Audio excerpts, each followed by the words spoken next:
Palmaval est l'un des nouveaux Pokémon de départ de la génération 9. Ce Pokémon mélangeant pan et danseur de Chacha est contre toute attente un adversaire redoutable.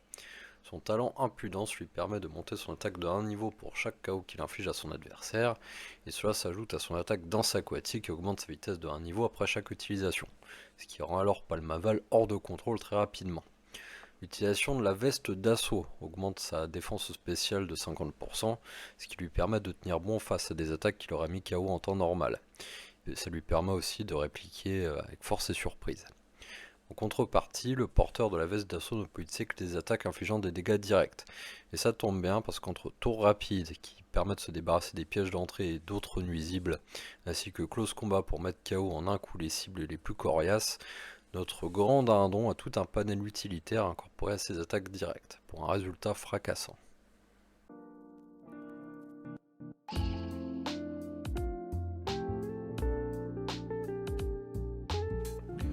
Bonjour et bienvenue chez Cliff et les oiseaux. Alors aujourd'hui on se retrouve pour une partie en ligne avec une équipe emplie d'oiseaux.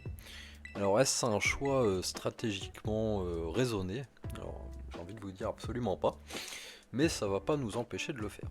Alors coup de chance, en face on a l'air d'avoir une équipe qui est plutôt équilibrée, il n'y a pas trop de Pokémon qui sont extrêmement dangereux, il n'y a pas de légendaire, donc on va peut-être avoir une chance d'avoir un beau match.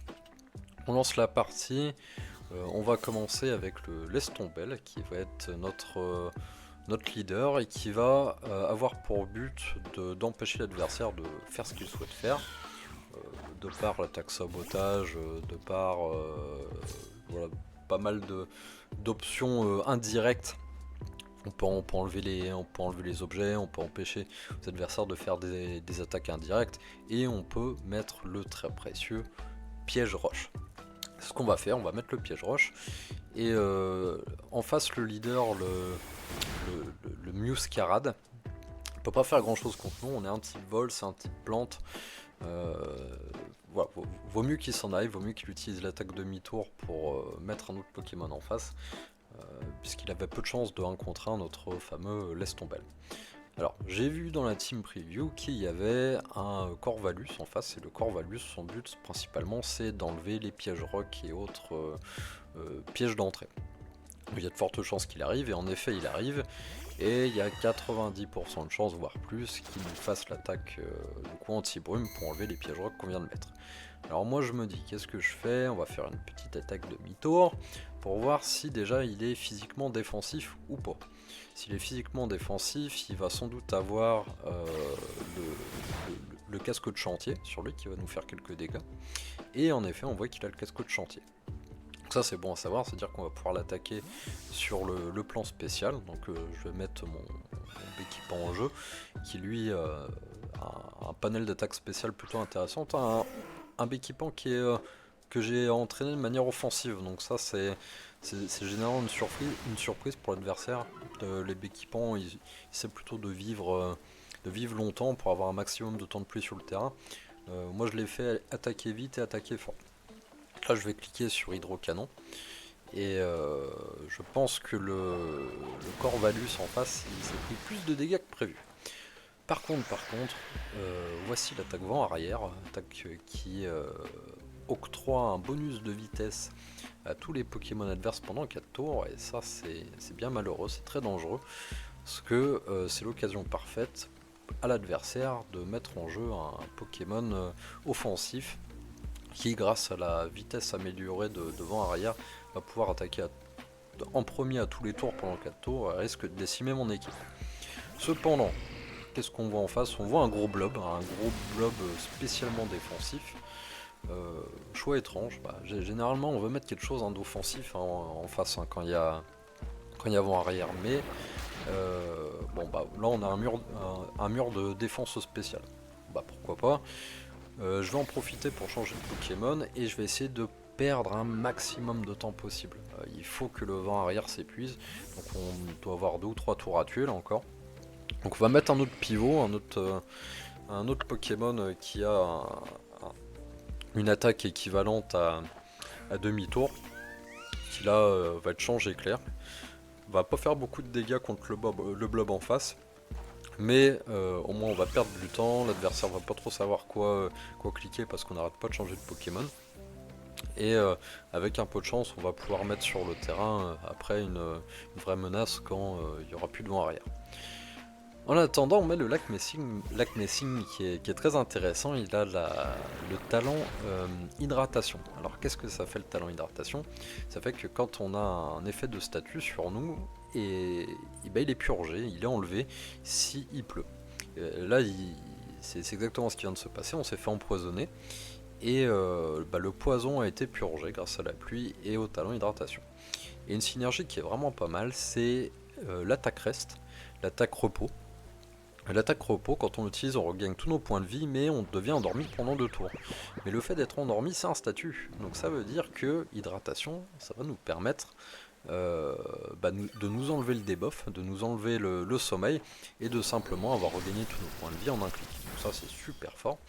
Et ça nous permet donc de passer tous les tours devant arrière en n'ayant reçu que un minimum de pertes.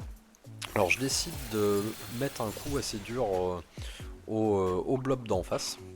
De son nom français, c'est le Diplo machin Docus. J'ai regardé. Dis-moi mon ami Google, comment s'appelle le petit blob rose, petit blob rose en face, le Muplodocus, voilà, de son nom Muplodocus. Donc je décide de faire des dégâts Muplodocus, de sacrifier le très brave Lac Messing pour mettre en place notre fameux Quaquaval, le Palmaval.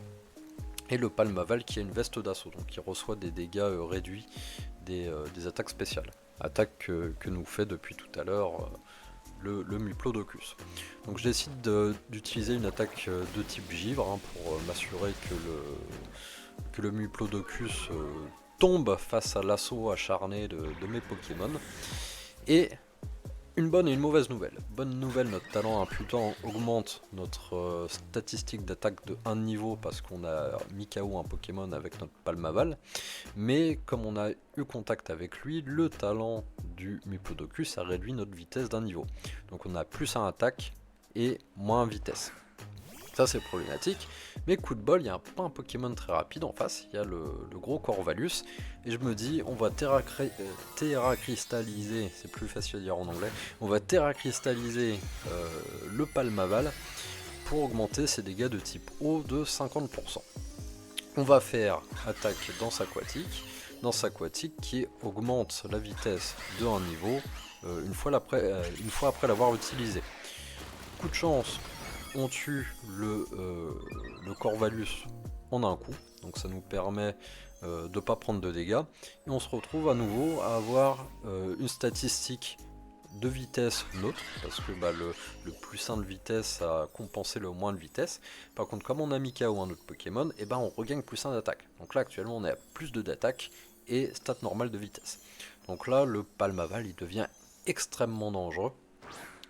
Et en face, on a un mur, on a un Pokémon de type roche, donc l'attaque Aquadance risque d'être très efficace, mais ce Pokémon est connu pour se terra cristalliser en type eau régulièrement. C'est-à-dire que si on fait notre attaque aquatique, elle risque d'être résistée si le choix de terra cristallisation est fait.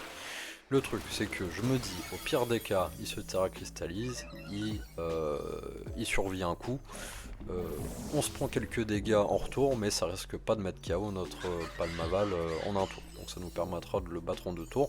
Et ce qui m'intéresse le plus, c'est de gagner un niveau de vitesse, davantage de niveau de vitesse, même pas que, pour être sûr d'aller plus vite que tous les autres Pokémon de la team adverse. C'était un bon choix, on a mis KO le Gigacel.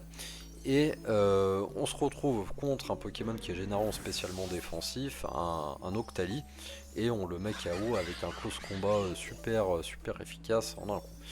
Là on cumule, on est quoi 1, 2, 3, 4, plus 4 d'attaque.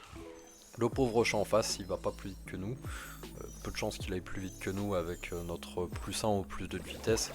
Et l'attaque de type glace qui le touche de plein fouet, malheureusement aucune chance de tenir le coup. Plus 5 d'attaque, plus 1 ou 2 de vitesse, dernier Pokémon, un Férocinge, bah, je pense que là la partie est pliée.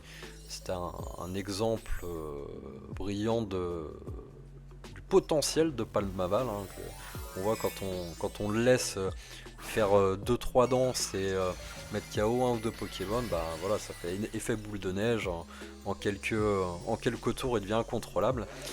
Et sur un dernier effort, un élan de désespoir, notre adversaire transforme son Férocinge avec Terra Cristallisation fantôme. Mais malheureusement le type fantôme ne va pas l'aider parce qu'on va beaucoup trop vite et notre Aquadance finit la partie. Donc voilà, c'était un petit match bien sympathique, une mise en avant du Palmaval et bah, j'espère que ça vous a plu.